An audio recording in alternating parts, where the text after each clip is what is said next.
دعوت حق ہے مشن اور معرفت مقصود ہے۔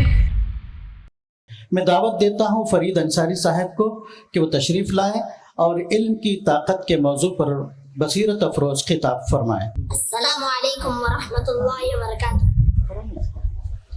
الحمدللہ رب العالمین والصلاة والسلام علی سید الانبیاء والمرسلین، اما بعد فاعوذ باللہ من الشیطان الرجیم، بسم اللہ الرحمن الرحیم۔ یرفع اللہ الذین آمنوا منکم والذین اوتوا العلم درجات۔ صدر محترم، ذمہ داران مدرسہ، علماء کرام، مہمانان اعظام اور سامعین و سامعات، آج کے اس سالانہ اجلاس میں میرا موضوع ہے علم کی طاقت۔ افراد کی تعمیر و ترقی میں علم نے جو کردار ادا کیا ہے وہ کسی بھی ذی علم سے مخفی نہیں ہے۔ علم ہی کے ذریعے غربت و افلاس کا خاتمہ ہوتا ہے، عروج و اقبال نصیب ہوتا ہے، عہدہ و منصب، سیادت و قیادت اور اعزاز و اکرام حاصل ہوتا ہے۔ غرض تعلیم کے بے شمار دنیاوی اور اخروی فوائد ہے۔ چنانچہ قرآن مجید میں ارشاد ہے، یرفع اللہ الذین آمنوا منکم والذین اوتوا العلم درجات۔ تم میں سے جو لوگ ایمان لائے ہیں اور جنہیں علم دیا گیا ہے، اللہ تعالیٰ ان کے درجے بلند کرے گا۔ علم ہی کی بدولت اللہ تعالیٰ نے حضرت آدم علیہ السلام کو دنیا کی تمام حکومت و قیادت عطا فرمائی۔ سورہ بقرہ میں ارشاد ہے، انی جاعل فی الارض خلیفہ، میں زمین میں ایک خلیفہ بنانے والا ہوں۔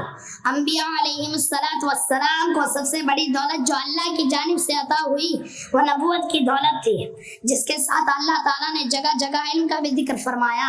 سلیمان علیہ السلام اور داؤد علیہ السلام کے متعلق فرمایا، وَلَقَدْ آتَيْنَا دَاوُودَ وَسُلَيْمَانَ عِلْمًا، اور ہم نے یقیناً داؤد علیہ السلام اور سلیمان علیہ السلام کو علم عطا فرمایا۔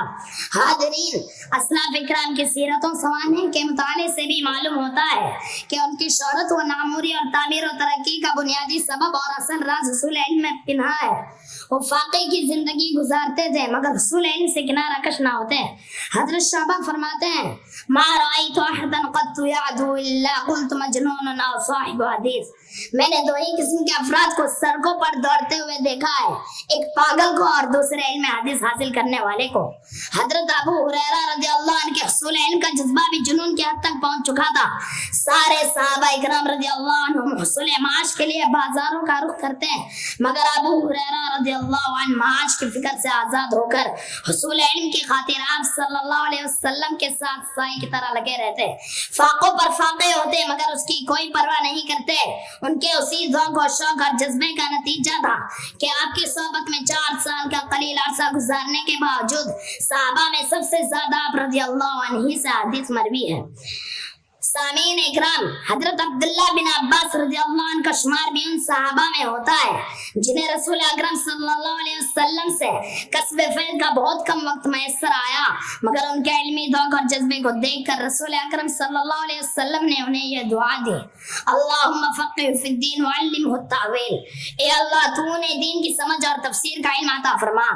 آپ صلی اللہ علیہ وسلم کی اس دعا اور ان کی ذاتی قدوکاوش کا یہ نتیجہ نکلا کہ ابن عباس رضی اللہ عنہ امام المفسرین کہلائے اور آسمان علم پر نجم ثاقب بن کر چمکے۔ ان کی علمی قابلیت کی وجہ سے اجلہ صحابہ نہ صرف ان کا احترام کرتے تھے بلکہ کم عمر ہونے کے باوجود اہم دینی معاملات میں ان سے مشورہ کرتے اور ان سے استفادہ کیا کرتے تھے۔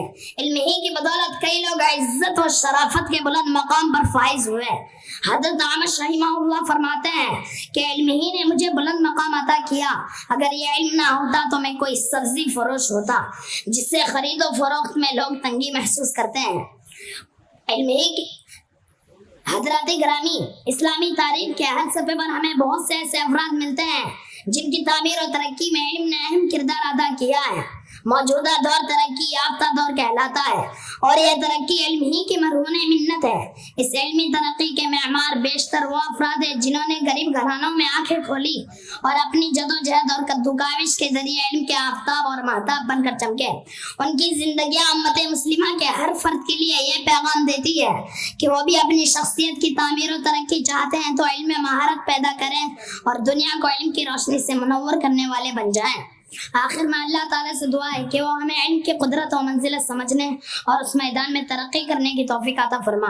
آمین. وآخر دعوانا الحمد للہ رب العالمین. السلام علیکم ورحمۃ اللہ وبرکاتہ.